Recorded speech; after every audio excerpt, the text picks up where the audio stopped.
Sampurasun, salam damai seluruh alam. Baik, Baraya, saudara-saudari Raja Raharja semua. Selamat datang kembali di channel Sanggama, channel kedua Raja Rahasia. Saya akan lebih banyak aktif di sini memberikan penyampaian gitu ya. Dan apapun yang saya sampaikan tentunya kaji dan olah kembali tanpa tendensi apapun ya. Yang pasti bagaimana kita bisa menjalani kehidupan dalam kenyataan dan langsung bisa digunakan, dipakai dalam kehidupan sehari-hari gitu. Nah, hari ini atau di konten ini bahas apa nih, kita ngobrol apa ya? Kemarin ada Mas sempat yang nanya bocah angon. Wah, ini masih ramai Mas. Bocah angon. Apalagi dikaitkan fenomena sekarang bumi apa itu kan bagian dari apa ya istilahnya orang sekarang mengkaitkan dengan kemunculan bocah angon atau Imam Mahdi atau Satrio Piningit atau Avatar atau apapun itu. Sebenarnya tuh aku udah bosan Mas bahas ini sebenarnya ya.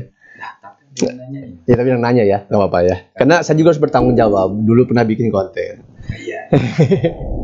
Jadi sebenarnya dulu saya juga pernah bikin konten ini, cuman penyampainya kurang tegas lah, kurang lugas. Nah versi sekarang adalah banyak kan yang nanya gitu, di mana bocah angon, kapan muncul gitu. Ternyata mereka nggak nonton konten yang saya pernah sampaikan bahwa bocah angon itu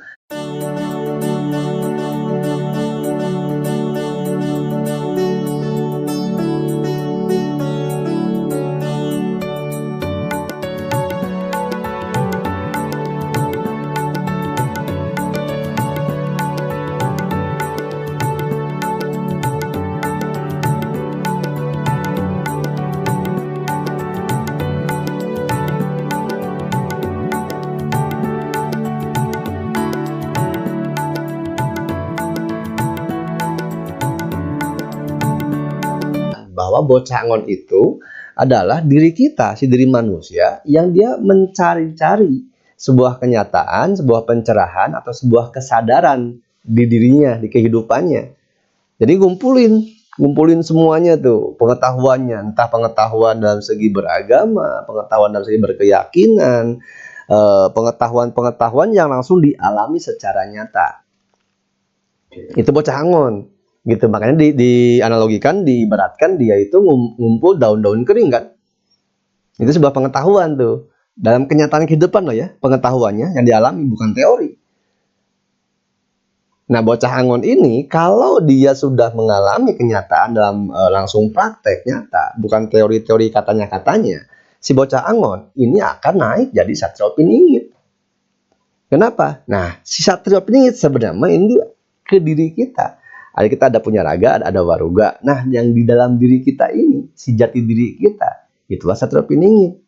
Nah, si jati diri ini, dialah yang terbangkitkan kesadaran pada kenyataan bahwa bagaimana dia mencintai Ibu Pertiwi, Bapak Angkasa, dia bisa berkehidupan sesuai di mana bumi dipijak, langit dijunjung kepada ajaran asli nenek moyang leluhur Nusantara. Itulah Satrio Piningit. Kenapa dipiningit? Karena dulu belum bangkit, belum sadar full bahwa kita dalam kehidupan, di dogma dan doktrin kita ada pada belief system yang disetting oleh orang-orang tertentu, oleh segelintir manusia untuk apa? Mengendalikan kita. Satrio Piningit bangkit. Ketika bangkit, maka dia menjadi ratu adil. Karena dia sudah menjadi ratu. Kalau ratu itu adalah bukan perempuan ya, jadi sebuah posisi jabatan king of the king, raja di raja, maharaja gitu.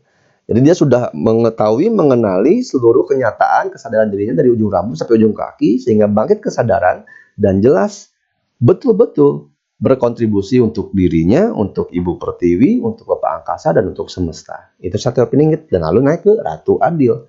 Lalu kalau ke Imam Mahdi kan jelas ya, Imam itu pemimpin, Mahdi itu bijaksana. Kalau orang sudah mencapai sebuah pencerahan, sebuah kesadaran, maka dia akan menjadi bijaksana. Maka dia bisa menjadi pemimpin yang bijaksana. Siapa yang dipimpin? Ya dirinya sendiri, pikirannya, perasaannya, perbuatannya, kata-katanya, keluarganya, dan lain sebagainya. Itulah yang dimaksud Imam Mahdi. Jadi kapan munculnya? Tergantung pada diri kita masing-masing. Mau memunculkan kesadaran kenyataan atau tetap menggenggam sebuah apa? Katanya, teori-teori semata. Jadi kalau disimpulkan, Satria Peningit itu adalah kita, diri kita sendiri. Apalagi di bumi pertiwi, di Nusantara, yang terbangkitkan kesadaran kepada ajaran nenek moyang atau leluhurnya. Yang asli. Tidak membenci lagi, tidak menghina lagi, atau tidak mengenali lagi. Jadi sudah full dalam kesadaran, kenal, tahu, tidak membenci, tidak menghina, malah mencintai dan tahu berjalan pada jalan nenek moyang, ajaran leluhur Nusantara. Itu Satria Peningit dan jadi Ratu Adil kalau sudah bermanfaat atau sudah berkontribusi lah. Oke, berarti nama-nama dari nama mulai dari Satrio Piningit, Bocah Angon, Satrio Piningit, terus Ratu Adil, Imam Mahdi. Itu mah bukan nama-nama istilah dari Jawa, dari Islam, dari ini bukan kan? Nah, campuran jadinya. Jadi kalau Imam Mahdi jelas jadi Islam kan, karena bahasa Arab. Nah, terus kalau diteliti di naskah manuskrip juga Ratu Adil Satria Peningit munculnya ya era berapa, abad berapa. Lalu ketika kita negara berubah dari keratuan jadi kerajaan, kerajaan jadi kesultanan, jadi tumpang tindih. Beberapa yang di naskah prasasti yang asli itu personifikasi atau perumpamaan. Tapi karena perubahan keratuan, kerajaan baru ke kesultanan, jadilah person, jadi sosok. Dan sosoknya hanya mengkerucut pada satu orang. Nah, ini belief system lagi. Ada pengendalian manusia untuk hanya bergantung kepada juru selamatnya orang lain. Sehingga dia lupa bahwa dialah juru selamat dirinya sendiri. Karena dulu saya memahami ya begitu gitu kan. Jadi kalau di Islam ya juru selamatnya Imam Mahdi. Kalau di Jawa nanti Satrio Piningit, Ratu Adil. Ya. Kalau di Yahudi apa? Mesaya, Avatar. Itulah ke sebuah kepercayaan masing-masing di ya dalam tanda kutip agama gitu kan. Kalau Islam Mahdi. Ya. Kalau orang Jawa meyakini bahwa nanti di akhir zaman ada sosok Satrio Piningit. Yang akan memimpin kita semua gitu ya. Wah. Iya. Ternyata kalau dibahas secara esensialnya dari mulai Bocah Angon, Satrio Piningit, Ratu Adil, Imam Mahdi, kalau istilahnya semua itu malah justru ada di dalam diri kita. Diri kita sendiri masing-masing. Maka yuk bangkitkan masing-masing gitu kan. Ratu Adilnya atau Imam Mahdinya agar kita semua bisa berkehidupan tuh selaras. Melestarikan kehidupan gitu kan. Kalau misalnya kita ada istilah Imam Mahdi gitu ya, pemimpin yang bijaksana, maka kita bijaksana dulu, yuk kita gabung bersama-sama gitu, agar apa? Rahmatan lil alamin kalau kata Islam, agar kan kita semua adalah khalifah fil ard semuanya kan gitu. Itu membantah sebuah ayat atau hadis bahwa kita khalifah fil ard kalau hanya berpatokan pada satu orang. Nah, ini ya berbahayanya belief system yang ditanamkan sejak dahulu kala ke kita semua.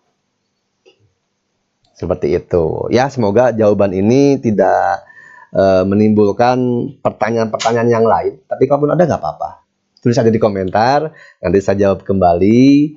Dan kembalilah kepercayaan, keyakinan itu kembali kepada diri masing-masing. Kalau saya pribadi sekarang, ketika kita memiliki pengetahuan, pemahaman, itu terpakai, terguna, dan berfungsi tidak pada kenyataan saat ini, detik ini, dan tidak membuat kita jadi bertambah galau, gelisah, merana, bingung, takut, khawatir atau tidak. Itu yang terutama. Karena dalam ajaran nenek moyang leluhur Nusantara menyebutkan ada akhir zaman. Itu adalah sebuah pemutusan kepada keturunan kita. Jadi keturunan kita itu jadi dibatasi karena ada akhir zaman. Pada akhir zaman itu akhiri zaman kebodohan kamu, akhiri zaman ketertutupan kamu, akhiri zaman kamu diperbudak dogma dan doktrin. Bangkitlah, seperti itu. Itu mungkin cukup ya untuk konten menjawab pertanyaan dari subscriber lama soal Bocah Angon, Satrio Piningit, Ratu Adil, Imam Mahdi, dan yang lainnya. Semoga menjawab. Kalaupun tidak apa-apa. Tetap kaji dan olah kembali. Kalau saya diperkenankan dan baraya semua saudara-saudari ingin saya berkonten lagi, like, komen, share, dan subscribe. Ya, nyalakan logo lonceng. Nanti ada notifikasi atau pemberitahuan ke email kalau saya ada video terbaru. Hatur nuhun, sampurasun. Salam damai seru alam.